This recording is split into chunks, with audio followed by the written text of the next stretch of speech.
All right, so here we are. We're out here working on the V503 swapped 85 Safari thing. Total Frankenstein of a sled. Got parts for many different things on it. We are cleaning out the fuel system today. I woke this thing up yesterday, and it had what I thought was some half-decent gas in the tank. I added some fresh gas to it, and it started.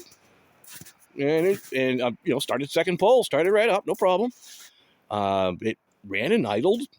I had to help it out with the primer a little bit for a little while, but it ran and idled for a little while. Let it idle for about 10 minutes. Okay, great. Let's take it for a ride. It went about 30 feet, dropped the cylinder, and it's been doing that ever since. I managed to get it started, and it pulled itself around the back to the front of the house here, but it wasn't happy about it. It didn't like it. It didn't have fun. But we got it out here. All right, so I did a compression check on it.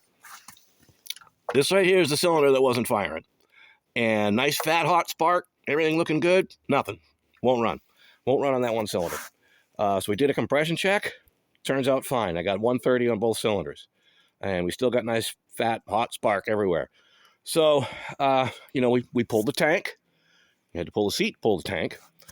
And we're in the process of draining it out now. And it was pretty foul, even with some fresh gas added to it. And it had, it was 93 octane fuel with Klotz's synthetic fuel, synthetic two-stroke oil, and some Starcron enzyme, preservative in it. And it ran fine on it last year. And I thought, I mixed in some more of the exact same mixture, mixed about between 48, 50 to 1. And I thought it would be all right. And it ran okay okay on it for a little while, and then said, no more. Not running on that crap anymore. So we pulled the tank. We're getting the gas out of it. I'm going to go ahead and pull the carbs, make sure they're clean. See if I have the right jets. I might up the jetting on it a little bit to make up for the fact that it's running on a premix now. It's not getting fuel injection.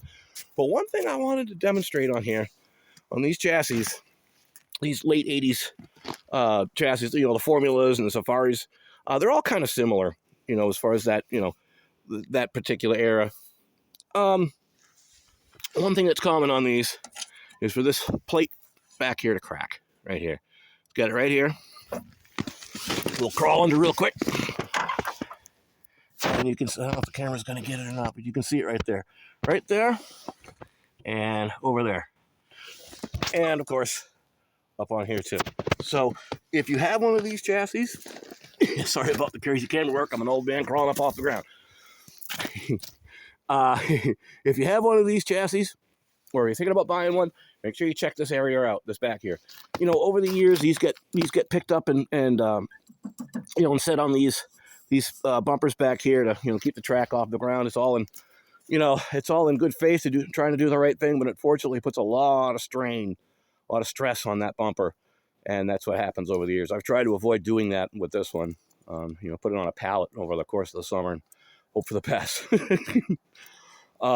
But yeah, I try to avoid doing that. But occasionally you got to put it up in the air to run it or whatever. So it's unavoidable. You can't avoid doing it completely. But yeah, cracks right in here. Now it's not really on the edge of coming apart. This is all good and solid. This thing's really not going anywhere.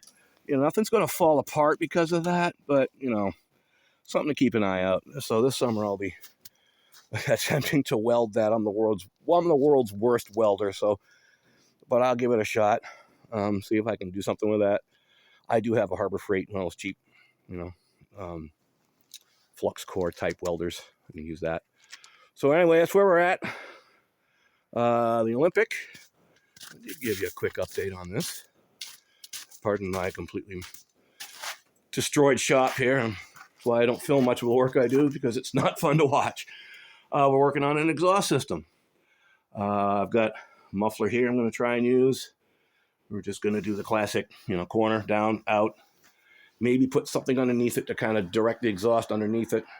With just a glass pack, it's probably going to be a little loud, so I'll try to do something underneath it to kind of, to act as sort of a quasi-baffle and get it under the sled, and hopefully that'll quiet it down a little bit. We've got some other stuff going on. I got a windshield for it. We're going to put that on. I've got a lighting circuit all figured out for it. We got the brakes working. So, you know, we're getting some stuff done on this one. Again, this is the 76 Olympic with 377 swapped into it. That's right. Yeah, we like old school drop lights around here. It's got, you know, this is a good solid running motor, and it works good in this chassis. And it wasn't too tough to install. Just re-drilled the original plate. Yeah, I had to do some measuring and some, you know, make sure everything was squared and lined up.